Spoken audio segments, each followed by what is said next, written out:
So, hallo ihr Lieben, willkommen zum neuen Videotutorial vom Hoodie Svea. Den habe ich auch gerade an. Heute zeige ich euch, wie ihr diesen mega geilen Oversize Hoodie Svea nähen könnt.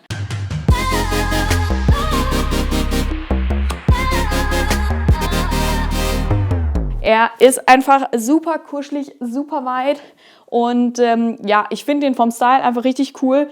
Er hat überschnittene Schultern und auch schön lange Ärmel, dass man sich schön reinkuscheln kann. Ich habe die Kapuze doppelt verarbeitet. Das heißt, ich habe zweimal den Oberstoff genommen, um damit die Kapuze zu füttern.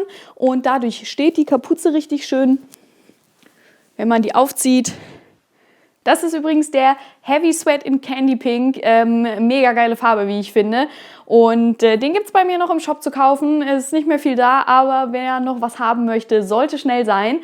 Dieser Hoodie ist auf jeden Fall super schnell zu nähen und auch perfekt für Anfänger geeignet, denn es geht einfach ratzfatz. Und das einzig Knifflige ist vielleicht die Kapuze anzunähen. Wie ihr seht, ist die hier oben etwas überlappt, aber auch das ist durchaus machbar. In dem Tutorial erkläre ich euch, wie ihr den Hoodie näht mit einer Overlock. Ist aber auch gar kein Problem, wenn ihr keine Overlock habt, denn man kann das Ganze auch ganz bequem mit der normalen Haushaltsnähmaschine nähen. Da gibt es auch Stretch-Stiche. Es gibt einen Overlock-Stich auch an vielen Nähmaschinen. Dazu braucht man aber ein spezielles Füßchen. Aber sonst könnt ihr auch Zickzack-Stiche nehmen. Die sind auch elastisch und viele Nähmaschinen haben auch einen Dreifach-Gradstich, der ist auch etwas elastisch. Ich bin kein Riesenfan von diesem Stich, weil er halt relativ viel in den Stoff einsticht und so ein Sweatstoff oder auch Jersey oder ähnliches ist halt sehr empfindlich und je weniger man in den Stoff sticht, desto besser, weil gerne auch mal sogenannte Maschensprengschäden vorkommen können, also dass die Masche verletzt wird und dadurch kaputt geht und dadurch gibt es halt ein Loch. Deswegen, man kann den Stich nehmen, aber eigentlich ist er mehr dafür ausgelegt, dass man schwer belastbare Nähte, sowas wie bei Jeans oder sowas damit näht, aber man kann im Notfall, kann man damit auch Sweat oder Jersey oder ähnliches nähen, weil er einfach auch ein wenig elastisch ist. Auch hier noch ein kurzer Hack zur Overlock-Maschine. Ich habe jetzt hier 4 Fäden, die alle mehr oder weniger gut zum Oberstoff passen. Wenn ihr aber nicht unbedingt alle 4 Fäden so habt, dass sie zum Oberstoff passen, ist das auch gar kein Problem, denn ihr könnt auch einfach nur den Nadelfaden, den ersten Nadelfaden auswechseln. Die erste Kone hier ist für die linke Nadel zuständig und das ist genau den Faden, den man sehen würde, wenn man jetzt hier eine Naht auseinanderzieht. Und da ist es natürlich dann wichtig, dass dieser Faden zum Oberstoff passt. Wenn ihr zum Beispiel ein Do-it-yourself-Set von mir bekommt, bekommt ihr immer eine Garnrolle dazu und die könnt ihr dann zum Beispiel auch super nehmen, um den ersten Faden damit zu nähen. Als erstes schneiden wir das Vorder- und Rückteil zu. Dafür klappen wir uns den Stoff auf und falten ihn von beiden Seiten zur Mitte, so dass wir 2 Bruchkanten bekommen.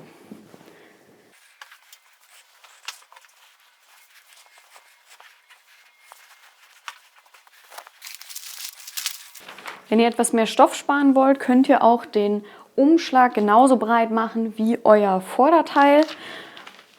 Dann habt ihr in der Mitte ein bisschen größeren Streifen an Stoff, den ihr vielleicht noch weiterverwenden könnt. Ich habe es jetzt einmal komplett bis zur Mitte von beiden Seiten und lege jetzt das Vorderteil an den Bruch hier vorne. Und dann das Rückteil, das lege ich dann an den Bruch hier hinten. Achtet auf jeden Fall hier an der Kante drauf, dass die Stoffe übereinander liegen. Hier liegt es nicht ganz übereinander. Da muss ich dann schauen, dass ich das Rückteil so hinlege, dass natürlich 2 Lagen Stoff vorhanden sind, wo ich dann zuschneiden kann. So, und dann könnt ihr das Ganze aufstecken und ausschneiden.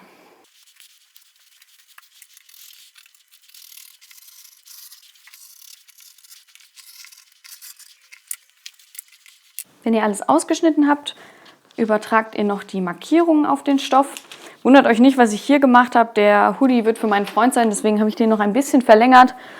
Herren sind ja meistens größer als Frauen und deswegen habe ich hier noch ein bisschen was dran gemacht. Aber normalerweise würdet ihr natürlich hier an dem Schnittmuster aufhören, es sei denn, ihr seid auch groß und möchtet es auch nochmal verlängern. Das ist hier überhaupt kein Problem. Das könnt ihr einfach gerade runterzeichnen und ein paar Zentimeter dran setzen. Wie auch immer, wir übertragen jetzt noch die Knipse auf den Stoff. Ganz wichtig ist auch, dass ihr die Brüche hier vorne mit markiert, also genau da, wo die Falte im Stoff ist, dass ihr da eine Markierung setzt. Die ist ganz, ganz wichtig, sowohl vorne als auch hinten. Und dann natürlich überall, wo noch Knipse zu sehen sind. Das ist einmal hier am Saum.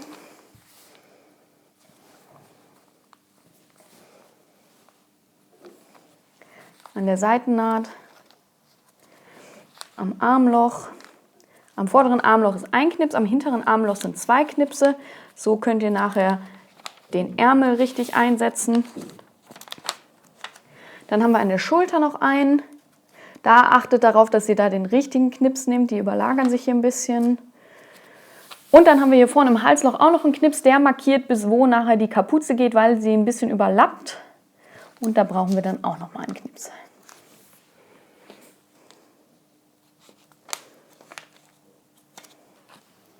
Als nächstes schneiden wir den Ärmel und die Kapuzenteile aus.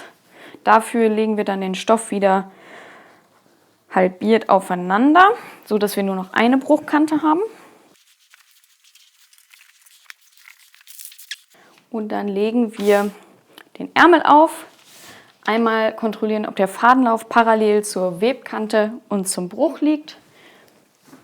Dafür nehme ich mir dann immer ein Maßband, messe einmal vorne am Fadenlauf, einmal hinten. Hier stimmt es jetzt. Dann könnt ihr das Ganze aufstecken und ausschneiden.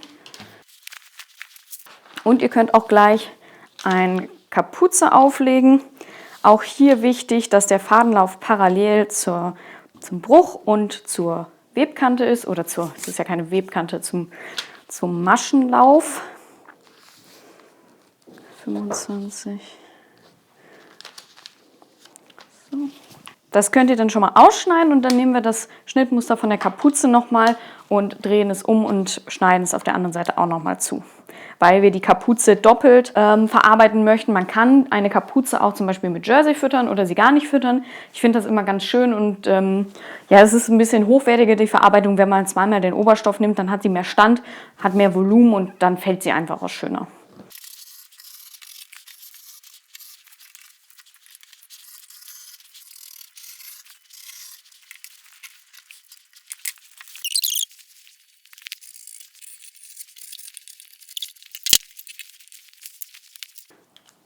Auch hier werden die Knipse wieder markiert.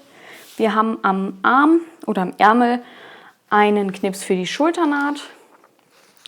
Hier trifft der Ärmel auf die Schulternaht. Dann haben wir 2 Knipse am hinteren Armloch und einen Knips für das vordere Armloch.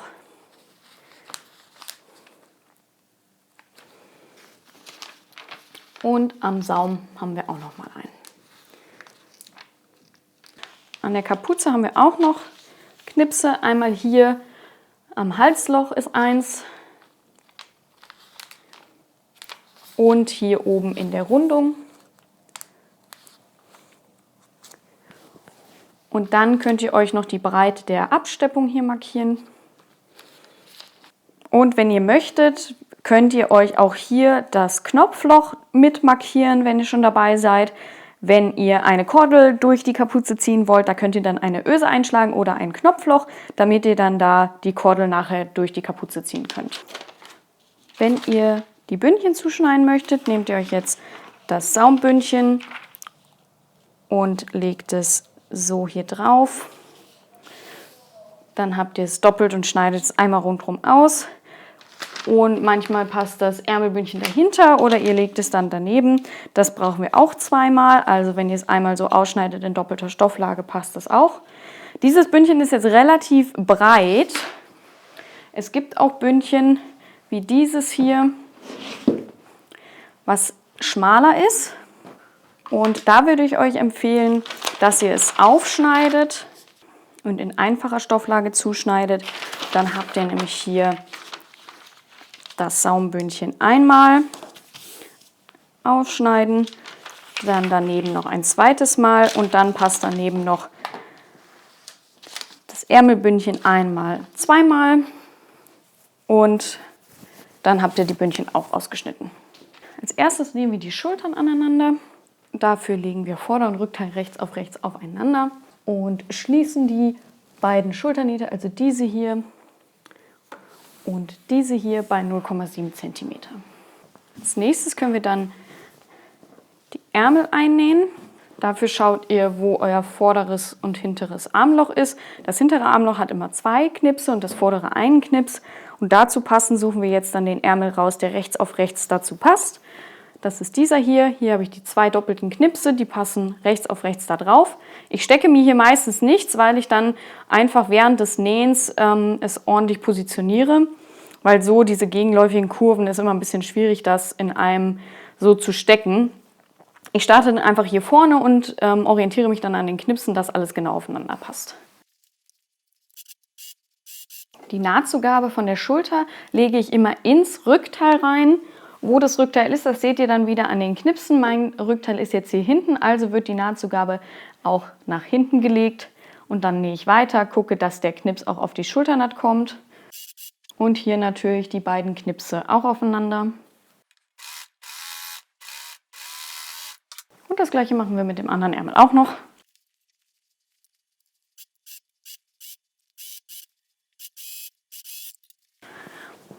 So, dann habt ihr hier so einen großen Seestern. Und dann können wir als nächstes auch schon die Ärmel- und Seitennaht schließen. Dafür klappen wir dann Vorder- und Rückteil rechts aufeinander. Und halbieren auch den Ärmel. Und so können wir jetzt einmal vom Ärmel bis runter zum Saum nähen.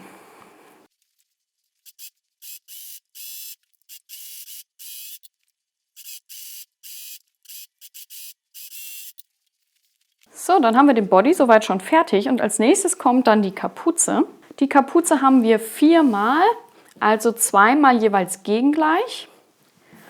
Und wir nähen jetzt jeweils 2 Teile rechts aufeinander und schließen dann die runde Kante hier einmal. Einmal hier, so rechts auf rechts.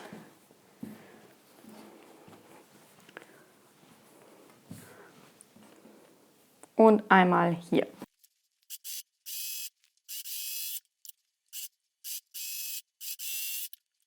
Ihr könnt jetzt die Kapuze einmal wenden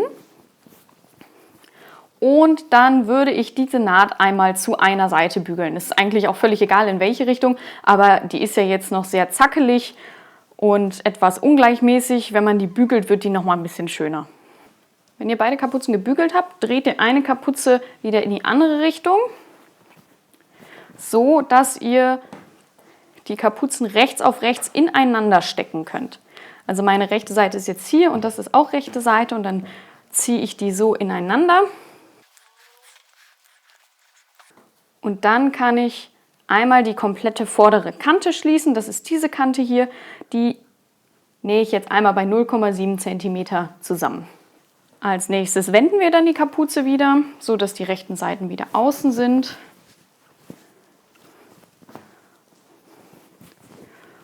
Und stülpen dann die eine Kapuze in die andere.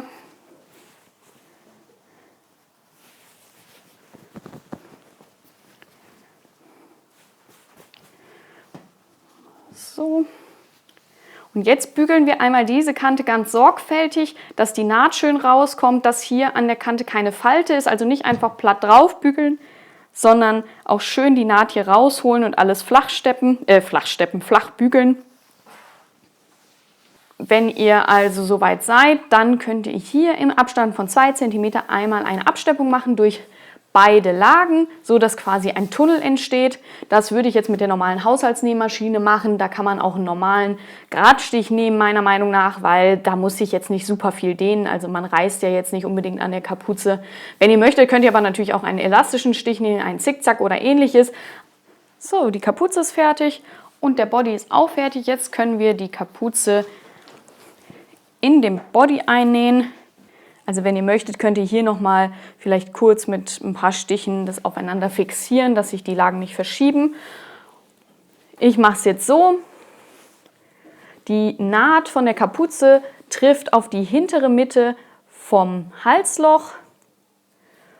Dann haben wir noch einen Knips hier vorne, der trifft auf die Schulter. Und dann haben wir hier vorne 3 Knipse, einmal die vordere Mitte und rechts und links daneben einen Knips.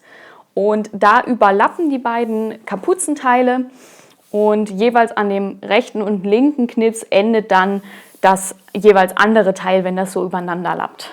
Ich stecke mir das jetzt nicht aufeinander. Ich finde es immer ein bisschen sinnlos, das vorher zu stecken, weil man es am besten unter der Nähmaschine drehen kann. Dafür haben wir die Knipse, dass wir das Ganze dann an den Knipsen orientiert annähen können.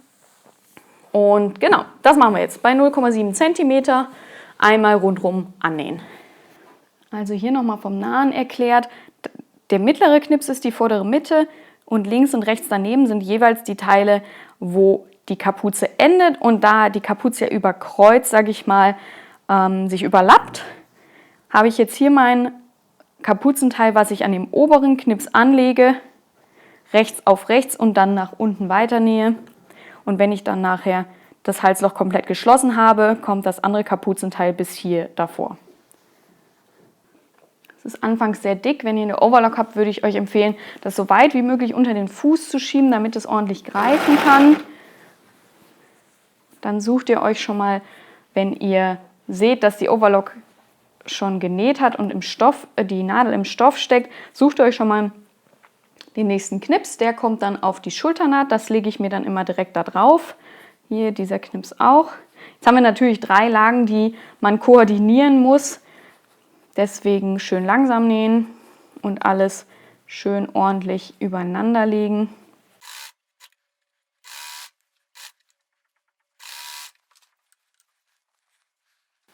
Die Nahtzugabe von der Schulter legen wir ins Rückteil. Weil wir ja vorne angefangen haben, ist das Rückteil jetzt hinter uns, also kommt die Nahtzugabe auch nach hinten. Wieder den nächsten Knips suchen, das ist die hintere Mitte. Auf die hintere Mitte trifft jetzt genau die Naht von der Kapuze. Damit das Ganze nicht so dick ist, lege ich immer eine Nahtzugabe in die eine und die andere Nahtzugabe in die andere Richtung, so dass sie nicht genau aufeinander liegen. Und den Kreuzungspunkt lege ich dann auf den Knips. Halte das fest, das ist dann quasi wie meine Stecknadel. Ihr könnt auch eine Stecknadel reinstecken. Dann suche ich mir wieder den nächsten Knips. Das ist wieder die Schulter. Da jetzt das Vorderteil natürlich hier vorne ist, muss die Schulternaht auch in diese Richtung gelegt werden. Dazu dann der Knips.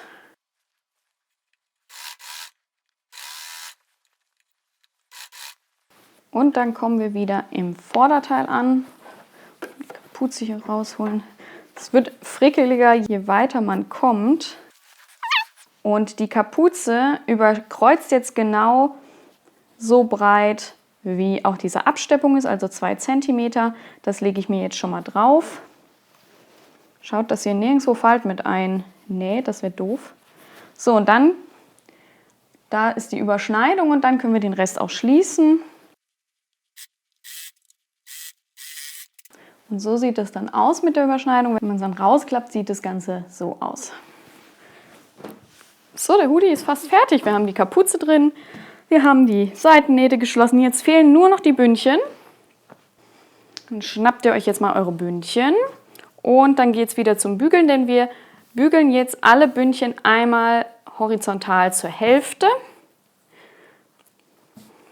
So, alle einmal so zur Hälfte bügeln. So, wenn ihr das gemacht habt, klappt ihr die Bündchen wieder auf, so dass der Bügelbruch nach oben schaut. Das ist ja die rechte Seite.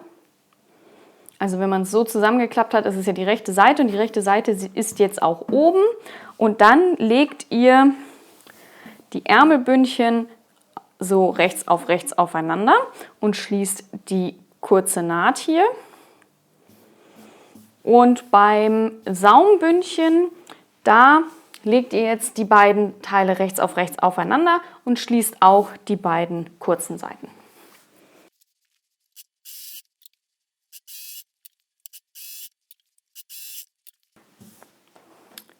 Und jetzt könnt ihr die Bündchen einmal so wenden, dass sie wieder im Bruch liegen, den Bruch, den wir vorher eingebügelt haben, dass sie quasi nur noch halb so groß sind.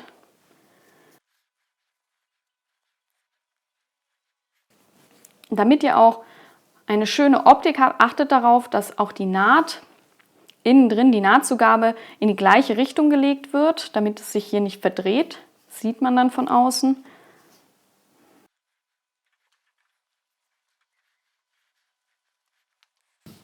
So, und dann können wir die Bündchen schon auf den Rumpf bzw. die Ärmel nähen. Ich würde jetzt die Ärmel als erstes nähen. Für die Ärmelbündchen legt ihr die Naht genau auf die Naht vom Ärmel. Ihr zieht den Ärmel in das Bündchen rein und die einzige Positionierung, die ich jetzt hier erstmal machen würde, ist die, dass die Naht vom Ärmel auf die Naht vom Bündchen kommt. So, ich habe hier jetzt meine Naht vom Bündchen und innen meine Naht vom Ärmel und ich habe jetzt die Nahtzugaben vom Bündchen nach rechts gelegt und die vom Ärmel nach links. Ich nähe jetzt so, dass die Rundung um den Nähfuß drumherum geht. Es gibt auch Nähmaschinen, die haben einen sogenannten Freiarm. Da kann man hier das wegmachen und andersrum nähen. Aber wenn man keinen Freiarm hat, ist das eigentlich auch gar nicht so wild. Man kann auch einfach das Nähfüßchen nehmen, um da drumherum zu nähen. Also ich positioniere mir das jetzt hier ganz genau.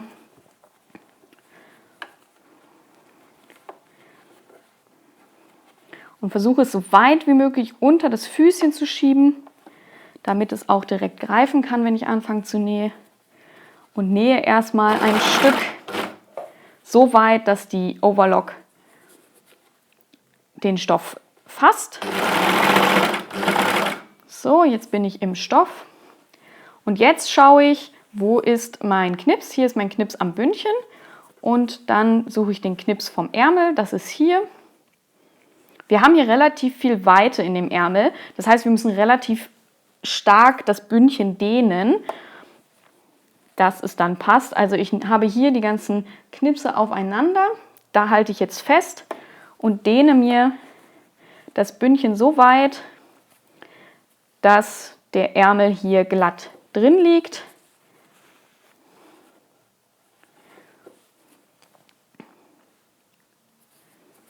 Und dann kann ich weiter nähen.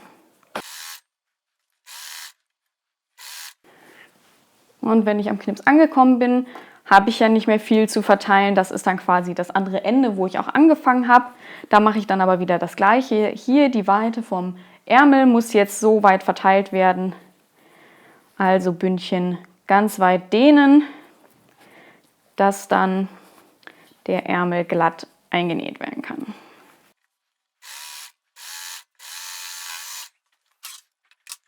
So sieht das Ganze dann aus. Dann braucht man nur noch das Bündchen umdrehen und schon ist es angenäht. Wenn ihr möchtet, könnt ihr auch noch die Nahtzugabe ein bisschen bügeln. Ich würde sie nach oben in den Ärmel bügeln und dann ist das hier schon fertig. Und als letztes kommt jetzt noch das Saumbündchen.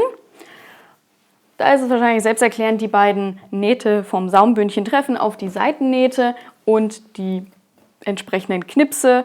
Wir haben hier 3 Stück. Einer ist für die vordere Mitte, den haben wir hier und rechts und links daneben auch noch einen. Den findet ihr dann auch auf dem Body. Und ja, da könnt ihr einfach an irgendeiner Seite anfangen. Ich fange immer an Seitennähten an und dann orientiert ihr euch an den Knipsen, wie weit ihr es dehnen müsst. Ich bin jetzt hier an einer Seitennaht. Ich habe jetzt hier die Seitennaht vom Hoodie und die Naht vom Bündchen. Auch hier schaue ich wieder, dass die Nahtzugaben vom Bündchen in die andere Richtung zeigen als vom Body. Ich lege jetzt die Nahtzugaben vom Saumbündchen nach vorne und das vom Body nach hinten, so dass sie nicht aufeinander liegen und fange auch hier an zu nähen. Da mache ich es wie beim Ärmel auch. Ich nähe erst ein Stück, dass der Stoff unter der Nadel ist. Und dann schaue ich, wo sind meine Knipse. Hier ist mein Knips und hier. Die lege ich aufeinander und dehne dann das Bündchen so weit, dass der Saum glatt liegt und nähe weiter. Wenn ich an dem Knips angekommen bin, suche ich mir den nächsten Knips. Hier haben wir sie, aufeinanderlegen, dehnen, weiternähen. Da auch wieder Nahtzugaben nicht genau aufeinander, sondern in die eine und die andere Richtung legen, damit es nicht zu dick wird. Und weiternähen. Schaut immer genau, dass ihr alle 3 Lagen genau übereinander liegen habt, weil sonst gibt es eventuell später ein Loch, weil ihr eine Lage nicht mitgefasst habt. So, und schon ist der Hoodie fertig. Ich glaube, ich habe jetzt genau 45 Minuten gebraucht, inklusive Filmen und allem. Und ja, einfach ein ratzfatz schnelles Nähprojekt, auch für Anfänger super geeignet. Und ich glaube, ein Hoodie kann man immer gebrauchen, oder? Wenn du noch Fragen oder Anregungen hast, schreib mir gerne an christina@bara-studio.com und ich würde mich natürlich auch mega freuen, wenn du mir ein Like hier da lässt und wenn du mir bei Instagram unter bara_studio folgst. Ich freue mich auf dich und wir sehen uns im nächsten Video.